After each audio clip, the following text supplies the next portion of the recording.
6 февраля в Турции и Сирии произошло крупнейшее землетрясение за 80 лет. Трагический список жертв достиг ужасающей цифры – 20 тысяч человек.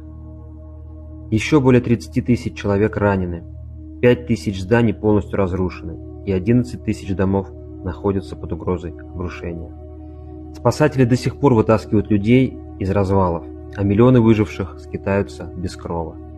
Землетрясение затронуло и многие другие страны. Сейсмическая активность была заметна по всему миру. Несомненно, это событие потрясло всех. Но что же это было? Кара богов или применение тектонического оружия HAARP? HAARP – High Frequency Active Auroral Research Program. В переводе с английского это программа активных высокочастотных полярных исследований. Звучит вроде как безобидно, но давайте копнем глубже. Откуда возникла технология? Еще в середине 20 века некто Бернард Эстлунд, ученик Николы Теслы, подготовил научную основу для программы HAARP. Он же опубликовал работу под названием «Метод и механизм изменения области атмосферы, ионосферы и магнитосферы Земли» и получил на нее патент. Ну и как же эта технология реализована сегодня? Основной объект HAARP располагается на Аляске, в городе Гакона. Он представляет из себя гигантскую фазированную решетку размером в 13 гектар, которая по сути является огромным излучателем сверхвысоких частот и состоит из 180 антенн и 360 радиопередатчиков. Стоимость этого мегасооружения составила $25 миллиардов. Данный объект официально признан самым мощным нагревателем ионосферы на Земле. Антенны посылают радиоволны мощностью до 1,5 миллиардов Вт. Это выше солнечного излучения на 5 порядков. Мощный излучатель HAARP способен нагревать ионосферу Земли и направлять сфокусированный энергетический импульс в определенную территорию земной поверхности и применяться в качестве тектонического оружия, провоцируя землетрясения. Также HAARP может применяться для создания луча, который состоит из плазмы и способен испепелить любой существующий объект на планете. Помните калифорнийскую жаровню 2018 года, когда автомобильные диски плавились и текли ручейком по асфальту, а стоящие рядом деревья в том же месте оставались нетронутыми? Имеются научные подтверждения, что страшные природные катаклизмы, цунами в Индонезии, ураган Катрина, землетрясения в Цзиньцзяне и Гаити, пожары в Калифорнии, многие наводнения напрямую связаны с деятельностью HAARP.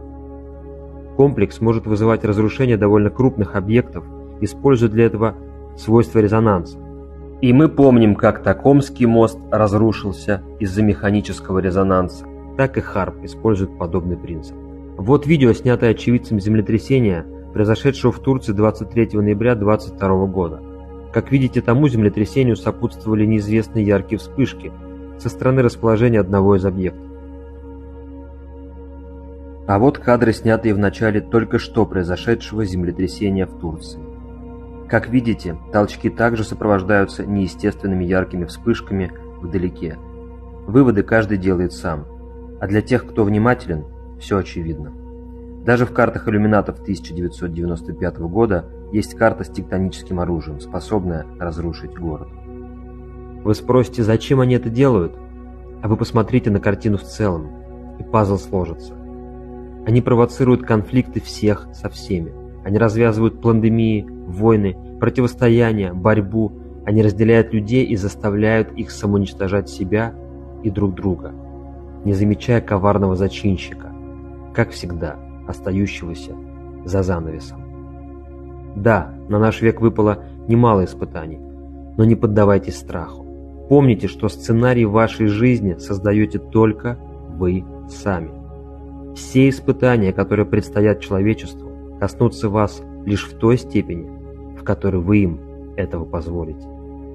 Осознайте, что мы не сможем одолеть глобалистов, пока не одолеем свой собственный страх. И тогда нам останется лишь разбудить достаточно людей, чтобы раз и навсегда остановить их безумные проекты по сокращению населения и тотальному рабству. Все, что от тебя требуется, перестать бояться и начать говорить правду. Это наше главное оружие. Помогайте распространять информацию о происходящем. пробуждая остальных. Рассвет близок.